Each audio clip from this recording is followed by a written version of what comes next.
Hello ji, welcome back to the channel.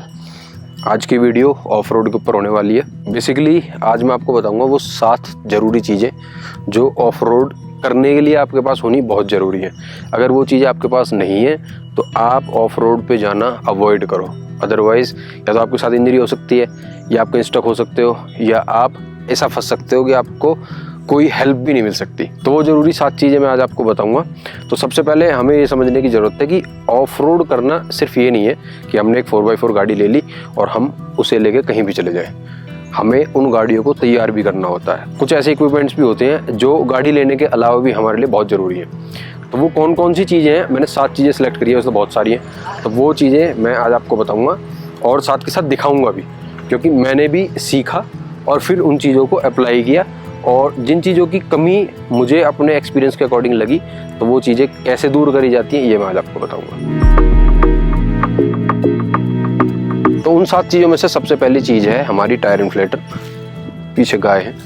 तो basically tyre inflator का काम क्या होता है, आपकी गाड़ी में हवा भरना। तो जब भी हम किसी ऐसी रिमोट लोकेशन पर जाते हैं, जैसे लद्दाख है, स्पीति है, या वो कोई भी शहर या कोई भी गाँव हो सकता है, जहाँ पे आपको आपकी गाड़ी में हवा भरने के लिए, टायर प्रेशर अप करने के लिए कोई भी सुविधा उपलब्ध नहीं है, वहाँ आपका काम आता है टायर इन्फ्लेटर। तो बेसिकली ये क्या काम करता है, ये आपकी गाड़ी में जो 12 वोल्ट का सॉकेट होता है उसमें अटैच होके, और आप इसको डायरेक्ट सीधा टायर में लगा सकते हो और अपने टायर में जितनी भी हवा आपको भरनी है वहाँ यहाँ पे आप सेट करके भर सकते हो। टायर इन्फ्लेटर आपके पास होना ही होना चाहिए, क्योंकि कई बार मेरे साथ भी ऐसी सिचुएशन आई है जब मैं नई गाड़ी लेके और मैं सिसु चला गया था, तो वहाँ पे एकदम से टायर प्रेशर कम करना पड़ता है। कि जब भी आपकी गाड़ी बर्फ़ पे चलेगी या किसी भी ऐसी मड वाली सिचुएशन पे जाएगी या पत्थरों पे जाएगी तो आपको टायर प्रेशर कम करना पड़ता है। अब जैसे ही आप प्लेन रोड पे आओगे, वापस आओगे, तो आपको टायर प्रेशर फिर से बढ़ाना है। तो वो कैसे करोगे, उसमें काम आता है हमारा टायर इन्फ्लेटर, क्योंकि ऐसी जगह पे आपको कोई हवा भरने वाला तो मिलेगा नहीं, तो वहाँ काम आता है हमारा टायर इन्फ्लेटर। और सेकंड चीज़ आती है हमारी ये जंप स्टार्ट केबल्स।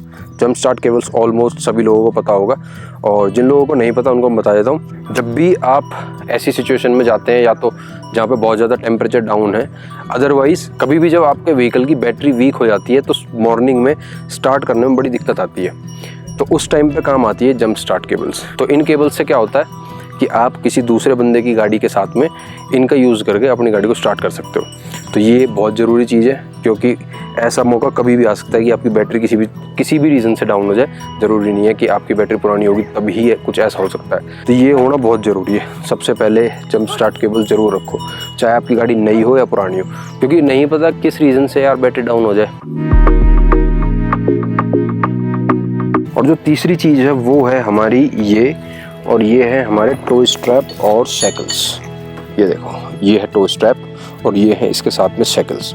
अब देखो, अगर आप ऑफ रोड कर रहे हो तो जाहिर सी बात है गाड़ी कहीं फंसेगी, आपकी फंस सकती है, आपके फ्रेंड की फंस सकती है, तो उस टाइम पे काम आती है ये सैकल्स और ये टो स्ट्रैप। तो इनका काम यही है, आप अपनी गाड़ी से किसी दूसरी गाड़ी को रिकवर कर सकते हो, या फिर जब कभी आप फंस जाओ तो आपको कोई रिकवर कर सकता है। तो ये चीज़ होना बहुत ज़रूरी है, अदरवाइज़ इसके बिना ऑफ रोड करने का तो सोचना भी मत, क्योंकि आप फंसे और ये आपके पास में नहीं हुआ तो आपका निकलना भारी हो जाएगा।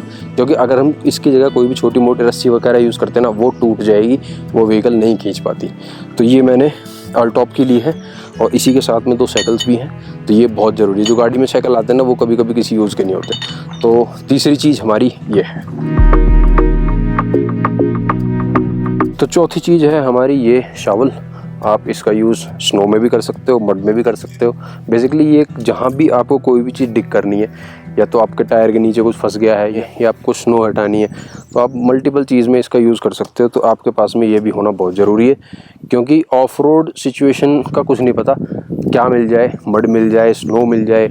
अभी जब मैं स्पीति गया था तो मेरी गाड़ी एक जगह अटक गई थी, तो वहाँ इसने मेरा बहुत साथ दिया। तो स्नो शावल भी अपने आप में बहुत इंपॉर्टेंस रखता है, और इसकी ज़रूरत पड़ती ही पड़ती है कहीं ना कहीं। चाहे आप कितना भी बच लेना, कहीं ना कहीं ऐसी जगह ज़रूरत पड़ जाएगी जो आपने कभी सोची नहीं होगी। सेम मेरे साथ हो रखा है, इसलिए मैं अपने पर्सनल एक्सपीरियंस से आपको बता रहा हूँ। तो बेसिकली चौथी चीज़ हमारी स्नो शावल है। तो नेक्स्ट चीज़ है हमारी ये देखो, खुल जा भाई। बहुत लोगों को पता चल गया होगा देखकर ये क्या है। जब स्नो की बात हो ही रही है तो ये कैसे पीछे रह सकती है। बेसिकली ये है हमारी टायर की स्नो चेन्स।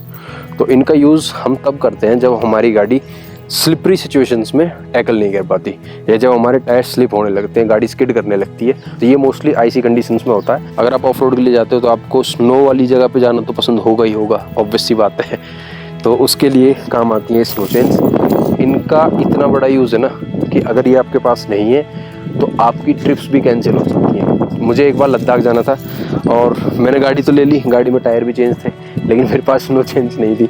तो आर्मी ने जाने से मना कर दिया, सिंकुला जाने से ही रोक लिया कि आप नहीं जा सकते बिकॉज आपकी गाड़ी में स्नो चेन्स नहीं है। और जब गाड़ी आईसी कंडीशन में आ जाती है ना, जब बर्फ़ कांच बन जाती है बिल्कुल, तो वहाँ पे कोई भी टायर हो स्किड करने लगता है। 4x4 गाड़ियाँ भी स्किड करती हुई देखी हैं। तो वहाँ पे आपको टायर में स्नो चेन लगानी पड़ती है। तो स्नो चेन इतनी ज़्यादा इंपॉर्टेंट है कि इसको तो पहले नंबर पर होना चाहिए था। हालांकि ये चौथे पाँचवें पे जो भी है उसको आप देख लेना। तो स्नो चेन भी इतनी ही ज़रूरी है जितनी सारी चीज़ें हैं। और जो नेक्स्ट चीज़ है वो है हमारी जेरी कैन, जिसके बिना ऑफ रोड सोचना भी पागलपंती है। अगर आपके पास में जिम नहीं है तो बिल्कुल, अगर आपके पास में कोई सी भी गाड़ी है और आप ऑफ रोड पर जा रहे हैं जहाँ पे पेट्रोल पंप भी नहीं है, तो आपको जेरी कैन होना ज़रूरी है। मेरी जेरी कैन यहाँ लगी हुई है, 20 लीटर की है। बहुत से लोग 10-10 लीटर की दोनों साइड भी लगवा लेते हैं। तो वो आपकी गाड़ी पे डिपेंड करता है और आप पे डिपेंड करता है कि आप कौन सी चीज़ कैसे लगवाना चाहते हो। जो रिमोट लोकेशंस होती हैं वहाँ पे मोस्टली पेट्रोल पंप होते नहीं है। सबसे बड़ा एग्जांपल आपको लद्दाख मिलेगा, और जब आप स्पीति जाओगे तो आपको पूह के बाद में पेट्रोल पंप सीधा काजा मिलेगा। तो उसके लिए जेरी कैन रखना बहुत ज़रूरी है। 20 लीटर की लगवाई हुई है मैंने, आपकी मर्जी, आप कितने भी लगा सकते हो। मैं एडवाइस करूँगा कि कम से कम 20 लीटर तो होना चाहिए। तो 6th प्रोडक्ट हमारा, आई थिंक 6th है, तो 6th प्रोडक्ट है हमारा जेरी कैन। मेरी गाड़ी के ऊपर माउंट है, आप देख सकते हो। और जो हमारी एक चीज़ रह जाती है वो मैं दिखाता हूँ आपको, गाड़ी के ऊपर लगी हुई है इस साइड से, और वो हैं हमारे ये ऊपर लगे हुए सैंड लेटर्स, ये देखो।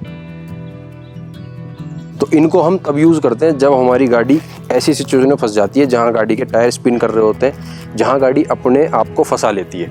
तो उस कंडीशन में हम इनको टायर के नीचे लगाते हैं और टायर को उसमें ट्रैक्शन मिल जाता है। इसीलिए इनको ट्रैक्शन बोर्ड्स भी बोलते हैं, सैंड लेटर्स भी बोलते हैं। बहुत से लोग नाम इनका मैक्स ट्रैक्स रख रखा है बहुत से लोगों ने। तो ये भी एक बहुत ज़रूरी टूल है if you are doing off road. Mostly जब आपकी गाड़ी किसी सैंड में या फिर आईसी कंडीशन में फंस जाती है, वहाँ इनका यूज़ ज़्यादा होता है। मड में भी होता है ये मोस्टली। बाकी आपकी गाड़ी कहीं भी फंस रही है जहाँ उसको ट्रैक्शन नहीं मिल रहा, चाहे वो कोई भी कंडीशन हो सकती है, तो वहाँ आप इसको टायर के नीचे लगा के टायर को ट्रैक्शन देकर अपनी गाड़ी को बाहर निकाल सकते हो। अगर आप ऑफ रोड करते हुए फंसना नहीं चाहते तो ये 7 चीज़ें आपके पास में होना बहुत ज़रूरी है। इनमें से कोई भी एक ऐसी चीज़ नहीं है जिसको आप ये बोल दो कि नहीं यार बाद में ले लेंगे। और कंडीशन मैंने आपको बता दिया कि कौन सी चीज़ का क्या काम है, तो आप अपने हिसाब से देख लेना। जैसा आपका ट्रैवल है वैसी आपकी नीड हो जाएगी। और किसी भी पर्टिकुलर प्रोडक्ट पे आपको वीडियो चाहिए तो आप कमेंट में मुझे बता देना, मैं उस पर वीडियो बना दूंगा। तो वीडियो कैसी लगी कमेंट बॉक्स में कमेंट करके ज़रूर बताना। और इस तरीके की जो भी इंपॉर्टेंट चीज़ों वाली वीडियो है ना, वो मैं आपके लिए टाइम पर बनाता रहूँगा ताकि आपको पता चल सके। क्योंकि जब मैं इसमें घुसा था ना ऑफ रोड वाली चीज़ों में, या फिर जब मैंने ऑफ रोड गाड़ी ली थी, तो मुझे ये नहीं पता था कि यार इस चीज़ का क्या यूज़ है, कौन सी चीज़ मेरे लिए ज़रूरी है, कौन सी नहीं है। तो अब मैं आपको सारी चीज़ों से अवेयर करा दूंगा कि कौन सी चीज़ ज़रूरी है, कौन सी नहीं है। तो वीडियो का एंड करते हैं और मिलते हैं किसी नेक्स्ट वीडियो में। तब तक के लिए बाय।